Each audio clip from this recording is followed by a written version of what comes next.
Hello friends, welcome to my YouTube channel pupil study. Friends, आज हम लोग पढ़ेंगे घन और घनाभ के बारे में। देखिए, घन इसको अंग्रेजी में बोलते हैं क्यूब। क्या बोलते हैं? क्यूब। और घनाभ को बोलते हैं क्या? क्यूबॉइड। क्या बोलते हैं? क्यूबॉइड बोलते हैं। तो आज हम लोग पढ़ेंगे घन और घनाभ के बारे में और ये समझेंगे कि घन क्या होता है और घनाभ क्या होता है। अब देखिए, यहाँ पे समझ लेते हैं। देखिए, यहाँ पे दो आकृतियां बनाई गई हैं। एक ये बनाया गया है, इसको बोलते हैं क्या? घन। और इसको बोलते हैं घनाभ। ठीक है। अभी इसके लिए मैं एक एग्जांपल आपको दिखाऊंगा। देखिए, ये क्या है? एक क्यूब है। देखिए ध्यान से, ये क्या है? क्यूब है, क्यूब। ठीक है, इसको बोलते हैं घन। अभी इसमें क्या होता है कि इसकी, अभी देखिए इसमें कितने फेस होते हैं। ठीक है, जिसको जो है फलक बोलते हैं हिंदी में। ठीक, तो इसमें देखिए, एक ऊपर का ये सरफेस और एक नीचे का सरफेस, दो सरफेस ये, दो सरफेस इधर और दो सरफेस इधर। टोटल कितने सरफेस हो गए? 6। ठीक है। ऐसी आकृति जिसके में क्या होता है कि लंबाई, चौड़ाई और ऊंचाई। देखिए, लंबाई, चौड़ाई और ऊंचाई इस क्यूब में समझिए, इस घन में। अभी इसमें आप देख रहे हैं कि ये इसकी लंबाई है। ठीक है, अगर इसको मैं मान लूं कि ये 5 सेंटीमीटर है, अगर ये लंबाई 5 सेंटीमीटर है और इसकी चौड़ाई भी 5 सेंटीमीटर है और ये इसकी ऊंचाई भी कितनी है? 5 सेंटीमीटर है। ठीक है, यानी इस कंडीशन में ये कौन सी आकृति बोली जाएगी? घन बोली जाएगी। यानी इसकी लंबाई, चौड़ाई और ऊंचाई क्या होती है? तीनों की तीन जो है बराबर होती है। इसको हम क्या बोलते हैं? घन। और दोस्त, जब अगर इसकी लंबाई, चौड़ाई और ऊंचाई अगर सेम नहीं रहती है तो ऐसी आकृति को क्या बोलते हैं? घनाभ बोलते हैं। तो ये तो घन का उदाहरण हो गया। और ये आ गया, देखिए भैया, क्या ये है एक, ठीक है, कोई भी ऐसा आपके घर पे ऐसा कोई भी सिरप से या कुछ भी पड़ा होगा, आप देखेंगे ये घनाभ की आकृति का है। ठीक है, क्या है? घनाभ की आकृति का। अगर मैं इसको ऐसे रख लेता हूं तो ये देखिए, यहां पे क्या हो जाएगा? यहां पे ये इसकी लंबाई हो गई, ये इसकी चौड़ाई हो गई, ये इसकी क्या हो गई? ऊंचाई हो गई। दिख रहा है ना? तो ये उसकी क्या हो गई? लंबाई हो गई, ये चौड़ाई हो गई और ये क्या हो गई? ऊंचाई हो गई। यानी यहाँ पे आप देख रहे हैं कि इसकी लंबाई, चौड़ाई और ऊंचाई जो है समान नहीं है। अगर ये इसकी लंबाई समझिए 15 सेंटीमीटर होगी तो ये लगभग मान लीजिए 5 सेंटीमीटर और ये 5 सेंटीमीटर। तो इस तरह की आकृति जहां पे लंबाई, चौड़ाई और ऊंचाई जो है क्या है? ये देखिए सेम नहीं है, बराबर नहीं है। तो इस तरह की आकृति को क्या बोलते हैं? घनाभ। यानी आपके घर कोई भी दवाई का सिरप पड़ा होगा, मोटी बुक पड़ी होगी, ये सब क्या है? एक तरह का घनाभ का उदाहरण है। इसका उदाहरण है, घनाभ का उदाहरण है।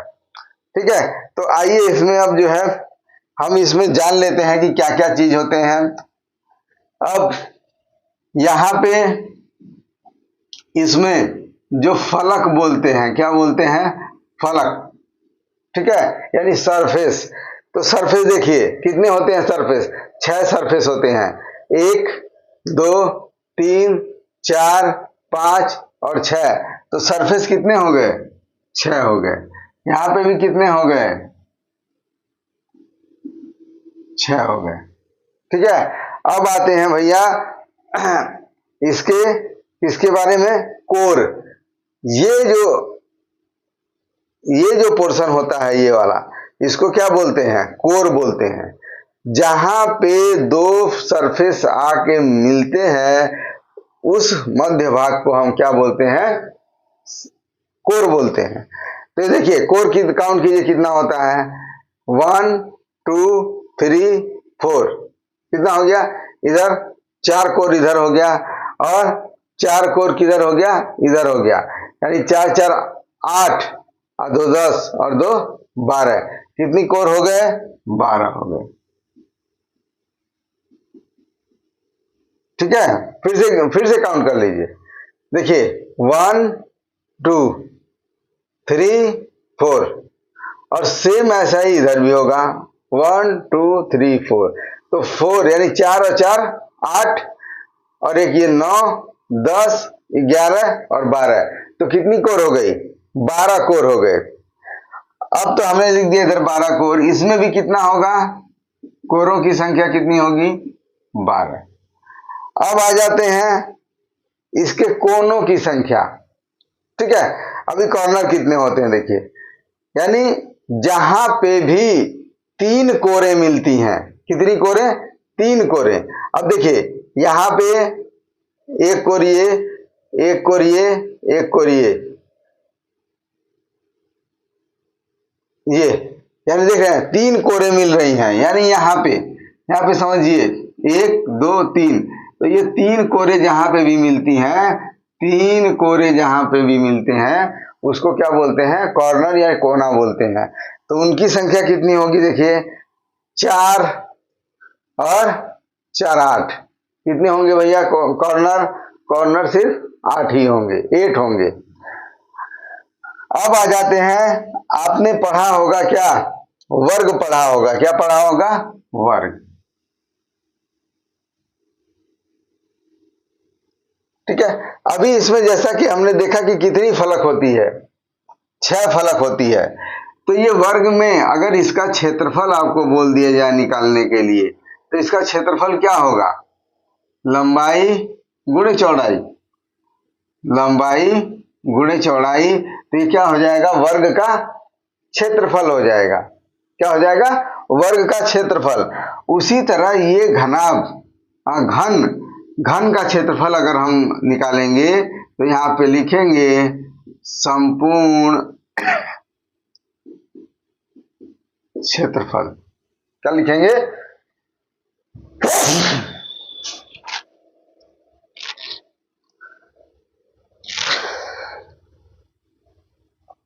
संपूर्ण क्षेत्रफल, यानी कितने फलक हो गए, 6 हो गए। ठीक है, तो अभी हम क्या करेंगे, 6 का 6 का लिखिए, पहली फलक इस तरह से फलके हो जाएंगी। ठीक, तो एक तो ये हो जाएगी, एक यहां पे लिख देता हूं लंबाई चौड़ाई, ठीक है, और ये ऊंचाई। तो सबसे पहले लंबाई और चौड़ाई, एक फलक हो गई, एक फलक हो गई, तो यहां पे लिखेंगे लंबाई गुणे चौड़ाई, क्या लिखेंगे, लंबाई गुणे चौड़ाई, फिर प्लस, यानी एक का हमने निकाल दिया लंबाई गुणे चौड़ाई, फिर एक नीचे का भी निकाल लिया, ऊपर का भी निकाल लिया, लंबाई गुणे चौड़ाई। ठीक है, अभी ये 2 का हो गया, एक फलक और 2 फलक का हो गया। अभी क्या करेंगे, अभी इसका और इसका निकाल लेंगे, बी गुणे एच प्लस, ठीक है, फिर क्या हो जाएगा, बी गुणे एच, फिर क्या हो जाएगा, एच, यानी ये हाइट और किसका, लंबाई का। सबसे पहले हमने किसका निकाला, ये नीचे वाले का, ये नीचे वाले का निकाल लिया और ये नीचे वाले का निकाल लिया। ठीक है, तो क्या लिख दिया इधर, l b plus l b, ठीक है, यानी लंबाई गुणे चौड़ाई। सेम वैसे इधर भी होगा, लंबाई गुणे चौड़ाई।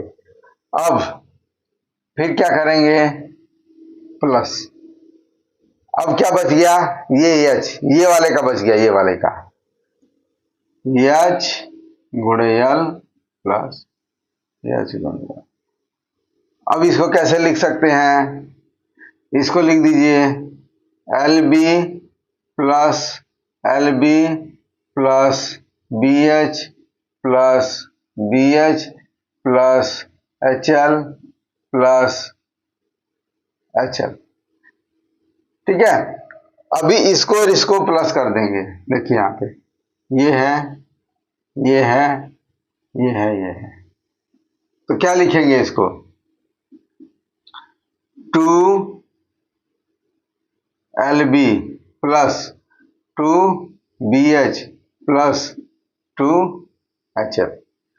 अब देखिए यहाँ पे 2 है, 2 है, 2 है, इसको कॉमन ले लेते हैं तो क्या हो जाएगा? 2LB plus BH plus HF। तो ये क्या हो गया? संपूर्ण क्षेत्रफल। क्या हुआ? संपूर्ण क्षेत्रफल। ये संपूर्ण क्षेत्रफल का सूत्र हो गया। ये सूत्र जो है घन के लिए भी काम आएगा और घनाभ के लिए भी काम आएगा। पर जब घनाभ के लिए इसको और छोटा रूप हम लिख सकते हैं। क्या लिख सकते हैं? इसको और छोटा रूप ले सकते हैं। अगर इसको हम क्या लिखेंगे? अगर यहाँ पे मान लीजिए ये लंबाई, ये चौड़ाई वगैरह ये सब हमने लिख दिया, अगर ये सब सेम है और इसको क्या मान लिया जाए? अगर a मान लिया जाए, क्या मान लिया जाए? a मान लिया जाए, तब क्या हो जाएगा? इसका क्या मान लिया जाए? a मान लिया जाए, तब क्या होगा? मान लीजिए ये, क्योंकि सब समान है, सब समान है, इसके लिए अगर a मान लेंगे तो क्या हो जाएगा? यहाँ पे 2a plus a plus a। तो इसको क्या लिख सकते हैं हम लोग? इसको लिख सकते हैं 3a। इसको और सॉल्व करेंगे, ये कोष्टक जब हम खोलेंगे तो क्या हो जाएगा? 6, यहाँ पे स्क्वायर हो जाएगा। क्या हो जाएगा? 6a का स्क्वायर हो जाएगा। तो जो घन का जो संपूर्ण क्षेत्रफल का जो सूत्र होगा वो क्या होगा? 6a स्क्वायर हो जाएगा। अभी इसको सब मैं मिटाता हूं, सब मिटा देता हूं। अब यहां पे इसका फार्मूला क्या हो जाएगा? संपूर्ण क्षेत्रफल बराबर 6a स्क्वायर, और इसका क्या हो जाएगा? संपूर्ण क्षेत्रफल बराबर, यहाँ पे लिखिए 2LB plus BH plus HF। ठीक है, अभी इसको ध्यान से समझिए। अभी यहाँ पे क्या किया गया कि ये सभी को जब कोण सब बराबर है, लंबाई चौड़ाई ऊंचाई सब बराबर है, तो हमने यहाँ पे क्या किया? L बराबर समझिए a है, b है, a है। अभी जब इसको हम हल करेंगे तो क्या हो जाएगा? CA square. तो ये किसका हो गया? घन के संपूर्ण क्षेत्रफल का सूत्र हो गया। बट अगर आप इसको भी याद रखेंगे तो इसको भी जब हल करेंगे तो सेम यही आने वाला है आंसर। ठीक है, तो ये इसका क्या है? शॉर्ट फॉर्म है। और घनाभ का जो संपूर्ण क्षेत्रफल का सूत्र होगा वो यही होगा, 2 ब्रैकेट में LB plus BH plus HL के। अब आगे बढ़ते हैं।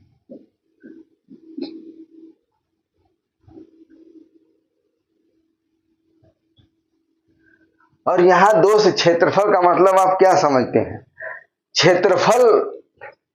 क्षेत्रफल वो होता है जो क्या होता है कि उतना स्थान घेरता है। क्या करता है? उतना स्थान घेरता है। और तो यहां पे हो गया संपूर्ण क्षेत्रफल का सूत्र। अभी देख लेते हैं आयतन के बारे में। किसके बारे में? आयतन। ठीक है, अभी आयतन में क्या है? यहाँ पे आयतन लिखता हूं। आयतन का सूत्र क्या होता है? लंबाई गुणे चौड़ाई गुणे ऊंचाई। ठीक है, यानी L into B into H के। यानी देखिए यहाँ पे लंबाई है, यहाँ पे चौड़ाई, यहाँ पे ऊंचाई, लंबाई चौड़ाई ऊंचाई। ठीक है, अभी इसमें समझाता हूं मैं। देखिए ये है क्या? लंबाई। ये लंबाई हो गई, ये इसकी चौड़ाई हो गई, ये ऊंचाई हो गई। यानी लंबाई, चौड़ाई और ऊंचाई को क्या करेंगे, एक दूसरे के साथ गुणा कर देंगे तो वो क्या हो जाएगा, उसका आयतन हो गया। ठीक है, इसको हम लिख सकते हैं LBH। ये क्या हो गया, आयतन का सूत्र हो गया। क्या हो गया, आयतन का सूत्र हो गया। अभी यहां पे लिख देते हैं आयतन बराबर LBH। अब घन के लिए इसको जो है थोड़ा शॉर्ट फॉर्म कर सकते हैं, क्योंकि हमने देखा कि सब बराबर है। तो ए क्या हो गया, ए। तो हम यहां पे लिख सकते हैं, यहां पे ए इंटू ए, तो यहां पे क्या हो जाएगा, ए क्यूब हो जाएगा। क्या हो जाएगा, ए क्यूब। अभी यहां पे देखिए ए क्यूब, यानी इसको हम लिख सकते हैं या भुजा का घन। क्या लिख सकते हैं, भुजा का घन। और यहां पे ये सेम ही होगा। आयतन का मतलब ये होता है कि जैसे ये, इसके अंदर हम अगर कोई सामान भर दें, इसके अंदर क्या करें, अगर कोई सामान इसमें भर दें इसके अंदर, तो वो क्या हो जाएगा, उतना मतलब कितना सामान उसमें आ रहा है, वही उसका क्या होता है, आयतन होता है। या दूसरी भाषा में ये समझे कि ये जो वस्तु है, ये वस्तु जो है अपने एटमॉस्फेयर में उतनी जगह कवर कर रही है, कितनी जगह, उतनी जगह कवर कर रही है, वही उसका आयतन है। या इसके अंदर कितना चीज हम रख सकते हैं, वही उसका क्या हो गया, आयतन हो गया।